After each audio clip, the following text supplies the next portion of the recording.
തെരഞ്ഞെടുപ്പ് കമ്മീഷണർ നിയമനത്തിൽ പാർലമെന്റ് പാസാക്കിയ നിയമം ചോദ്യം ചെയ്തുള്ള ഹർജി ഇന്ന് സുപ്രീം കോടതി പരിഗണിക്കും. ഹർജിയിൽ കോടതി നിർദ്ദേശപ്രകാരം കേന്ദ്ര സർക്കാർ സത്യവാങ്മൂലം നൽകിയിരുന്നു. സിബി തുടരുന്നുണ്ട്.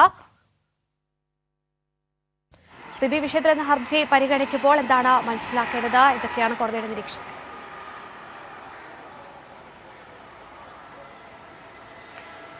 കീർത്തി, നമുക്കറിയാം BJP സർക്കാരിൻ്റെ ഭരണഘടനാ സ്ഥാപനങ്ങളെല്ലാം തന്നെയും രാഷ്ട്രീയവൽക്കരിക്കുന്ന ഒരു നിലപാട് സ്വീകരിച്ചു വരികയാണ്. അതിൻ്റെ ഏറ്റവും പ്രധാനപ്പെട്ട ഏറ്റവും ഒടുവിലത്തെ ഉദാഹരണമാണ് തെരഞ്ഞെടുപ്പ് കമ്മീഷണർമാരുടെ നിയമനം എന്ന് പറയുന്നത്.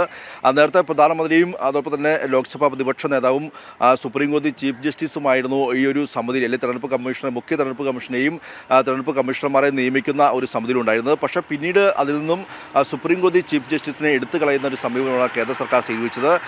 ഇതിനെതിരെ സുപ്രീം കോടതി വളരെ രൂക്ഷമായി വിമർശിക്കുകയും പിന്നീട് അങ്ങനെ സുപ്രീം കോടതി ചീഫ് ജസ്റ്റിസും ആ ഒരു സമിതിയിൽ വേണമെന്ന് നിർദ്ദേശിക്കുകയും ചെയ്തിരുന്നു. പക്ഷേ പിന്നീട് കേന്ദ്ര സർക്കാർ തങ്ങളുടെ അധികാരം ഉപയോഗിച്ചുകൊണ്ട് പാർലമെന്റിൽ നിയമം ഭേദഗതി ചെയ്യുകയും അങ്ങനെ നിയമ ഭേദഗതി നടത്തി നിയമനിർമ്മാണം നടത്തി അങ്ങനെ സുപ്രീം കോടതി ചീഫ് ജസ്റ്റിസിനെ ആ സമിതിയിൽ നിന്ന് പുറത്താക്കുകയും പകരം പ്രധാനമന്ത്രി നിർദ്ദേശിക്കുന്ന മറ്റൊരു കേന്ദ്ര ക്യാബിനറ്റ് മന്ത്രിയും പിന്നീട് ലോക്സഭാ പ്രതിപക്ഷ നേതാവുമാണ് ഇപ്പോൾ ഈ സമിതിയിൽ അംഗങ്ങൾ. സ്വാഭാവികമായും തെരഞ്ഞെടുപ്പ് കമ്മീഷനെയും മുഖ്യ തെരഞ്ഞെടുപ്പ് കമ്മീഷനെ എല്ലാം നിയമിക്കുന്നത് BJP ആണെങ്കിൽ BJP നോമിനി ആവുന്ന കാര്യത്തിൽ യാതൊരു സംശയവുമില്ല.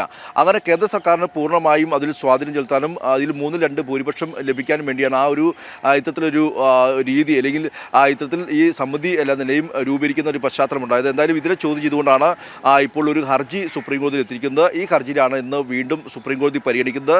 ഇതിലിപ്പോൾ ഇന്നലെ കേന്ദ്ര സർക്കാർ ഒരു സത്യവാങ്മൂലം സമർപ്പിക്കാൻ നേരത്തെ ആവശ്യപ്പെട്ടിരുന്നു. അത് പ്രകാരം ഇന്ന് ഈ കേസെടുക്കുന്നത് മുന്നോടിയായി ഇന്നലെ കേന്ദ്ര സർക്കാർ ഒരു വിജ്ഞാപനത്തിന് ഇതിനൊരു സത്യവാങ്മൂലം ഇന്നലെ മറുപടി നൽകിയിട്ടുണ്ട്. ആ സത്യവാങ്മൂലത്തിൽ പ്രധാനമായും പറയുന്നത് ഇത്തരത്തിൽ ഈ സുപ്രീം കോടതി ചീഫ് ജസ്റ്റിസ് ഉണ്ടെങ്കിൽ മാത്രമേ ഈ ഒരു നിയമനം നീതിപരമായി നടക്കൂ എന്ന ഒരു വാദം തെറ്റാണെന്നും ഇത് രാഷ്ട്രീയമായ രീതിയിലുള്ള ഒരു പകപോക്കൽ അല്ലെങ്കിൽ രാഷ്ട്രീയമായ രീതിയിലുള്ള ഒരു ആരോപണം മാത്രമാണ്, ഇത് അടിസ്ഥാനരഹിതമാണെന്നുള്ളതാണ് ഇപ്പോൾ കേന്ദ്ര സർക്കാർ മുന്നോട്ട് വയ്ക്കുന്ന പ്രധാനപ്പെട്ട ചില പോയിന്റ്സ് എന്ന് പറയുന്നത്. അതായത് ഹർജിക്കാർ വെറും രാഷ്ട്രീയമായി വിവാദം ഉണ്ടാക്കാൻ വേണ്ടി ശ്രമിക്കുകയാണെന്നുള്ളതാണ് കേന്ദ്ര സർക്കാരിൻ്റെ വാദം. മാത്രമല്ല ഈ ചീഫ് ജസ്റ്റിസ് ഉണ്ടായാൽ മാത്രമേ സമിതി നിഷ്പക്ഷമാകൂ എന്ന വാദത്തെയും കേന്ദ്ര സർക്കാർ രൂക്ഷമായി വിമർശിച്ചുകൊണ്ടാണ് ഈ സത്യവാങ്മൂലത്തിൽ പ്രധാനമായും പറയുന്നത്.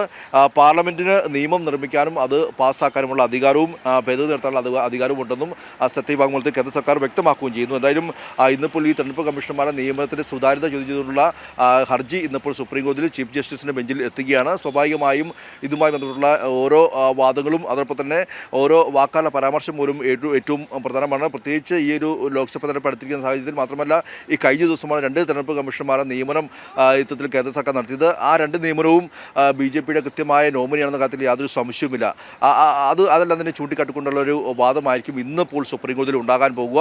എന്തായാലും ഈ ഒരു നിയമനം ചോദ്യം ചെയ്തിട്ടുള്ള ഹർജിയും ഇന്നിപ്പോൾ സുപ്രീം കോടതി പരിഗണിക്കുകയും ചെയ്യും. കീർത്തി, ശരി, സിബിയാണ് സമഗ്ര വിവരങ്ങൾ.